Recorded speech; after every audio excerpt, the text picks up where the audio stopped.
everyone, it's Kale Lamore here with some tips for traveling to London. Here we go. Come da poca picchita va bene, si tu la parla miezza americano, quando si fa l'amore sotto la luna, come da bene in capo di I love you. Papa l'americano. Tip 1. Know the currency of the country you're going to. In the UK, they use the pound.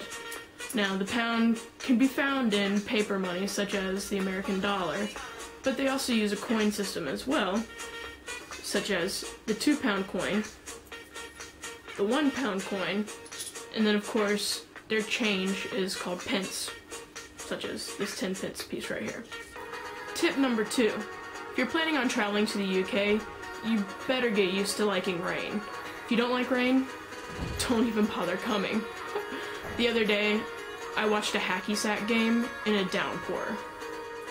It doesn't faze people over here. You walk in it with or without an umbrella, with or without a jacket. It's just part of life over here.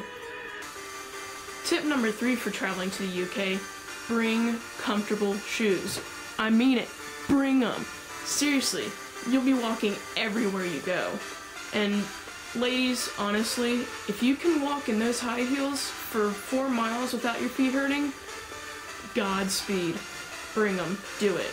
But if you can't, I would advise against it. Tip number 4 for traveling to the UK is they have this special card called the Oyster card. No, it's not where you can get discount seafood. However, this card does help you get around. You can go through the tube system with it, you can use it on the bus system in London, it's great. So I would recommend getting one of those, and therefore you can just continue to top it up, put more money on it using your credit card in order to get around.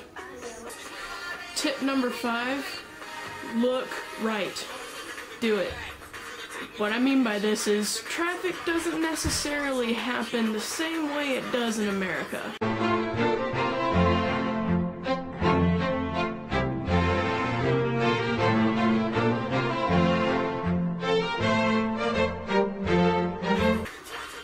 See what I mean? That's insanity. Tip number 6, be aware of how much stuff costs when you come to the UK. For instance, if something costs £5 when you get over here that normally costs $5 in the US, it's not a deal. When it comes to the pound, a pound is equal to about $1.60 in American dollars. So be aware of how much you're actually paying for that 50-pound cashmere scarf that you're looking at in H&M or something. Tip number 7, when you come to the UK, be aware that certain things are not the same size as they are in US. For instance, if you were to go to Starbucks and order a tall coffee, have you ever been to Wendy's and got that junior size Frosty? It's about the same size. It's going to be about the size of an espresso shot in America. Yes, they can get that tiny. So if you come, expect to buy more than one if you're used to drinking high volumes of coffee. Tip number 8. Before you come to the UK, brush up on your middle school conversions.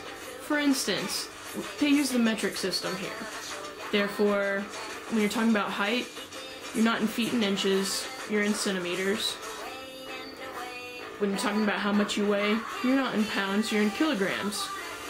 And when you talk about how hot or cold it is, if you tell them that it's 68 degrees here, they're going to think that the surface of the earth is on fire because they use Celsius.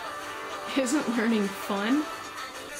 Tip number 9, there's just some words that you shouldn't use while you're over here. For instance, Austin Powers took the UK by storm with his Spy Who Shagged Me. Yes, tee-hee, in America, shag, we know it means to sleep with someone, but over here it has a slightly more offensive connotation. To say shag around here is like dropping an F-bomb, so be careful. Often in movies also we hear people tell others to bugger off, which, you know, roughly means get away. But again, it has a closer connotation to the F-bomb. We're all prone to saying, boy am I stuffed after a Thanksgiving dinner. But in the UK, if you tell someone you are stuffed, You don't need to be sharing that many personal details. A more old school word back in the US is spunky. So it say someone's very energetic or, you know, is full of life or something. In the UK, if you say someone's spunky, let's just put it this way. It's kind of like that Futurama episode where Dr. Zoidberg is brimming with male jelly. You get the point. Also, another old school word back in the US is fanny, to refer to someone's derriere or butt. Yeah, if you say fanny over here, you're talking about a female's special region, aka, I mean, you know, her downstairs area. So again, I would avoid using that word in conversation. Tip number 10 is just some British lingo that'll help you get ready for your trip to the UK. If you tell someone that you're waiting in line, they don't call it that over here. It's the queue. So go stand in the queue. If you're looking for an elevator and you can't see a sign that says so, look for one instead that says lift. If you tell someone in the UK that you need to use the restroom or the bathroom, they might think you're tired or need a shower. Instead, ask them where the toilets or the loo is. If someone tells you something is up the apples and pears, they don't mean to look for a fruit orchard. They mean it's right up the stairs. In America, we call potatoes that have been thinly sliced and deep fried chips. However, if you were to come to the UK and ask for chips, you're gonna get something akin to French fries. Instead, ask for a packet of crisps. If someone in the UK asks for 5 quid, they're not just mispronouncing a sea creature. Quid is also another word for pound. The same goes for someone who might ask you for 50p. No, they're not asking for a letter of the alphabet, they're asking for pence. Instead of asking you for 5 quid or 5 pounds, someone might also ask if you have a fiver on you. Same thing goes with a tenner. That's a 5 or a 10-pound note. In America, at the end of a good toast, we say cheers. In the UK, it's a way of saying thanks. Also be aware that some of the slang used in the UK may sound like other American phrases. For instance, if someone's pissed, they're not angry in the UK, it means they are drunk. Also, if someone says they're on the piss, that doesn't mean they're using the restroom, it actually means that they're in the process of getting drunk. If someone in the UK is mashed, it doesn't mean they've been doing the monster mash for hours, it means that they're high. While you're in the UK, be sure not to take the piss, or, in layman's terms, mock someone. While admiring someone's physique in the UK, if you tell them they're fit, be prepared for them to give you a funny look. Fit in the UK means to be sexually attractive. Whoa there, Chief. Well, I hope these tips have been helpful for you if you're planning on traveling to the UK. I plan on making more, so please tell me if there's anything that you want to know about this country. Signing out from London, England, this is Kale. Don't stop. You make me wanna say, oh my God. We gotta fight.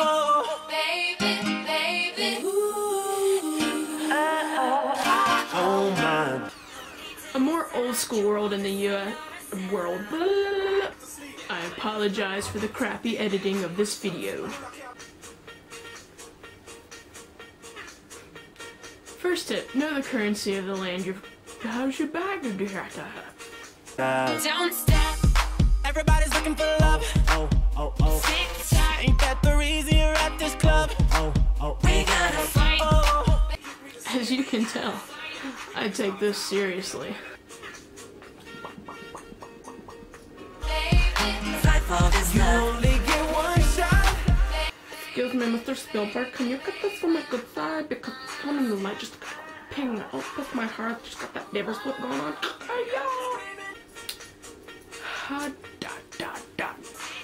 Stay classy, YouTube.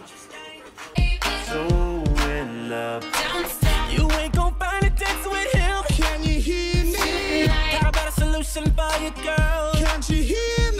Fight People think I'm bonkers, for this love. We gotta fight. but I just think I'm free. So in love, like I need to know how much. to love you. I can see it going down, keep going down. Like, oh my God, like, oh my God, like. There's so many ways to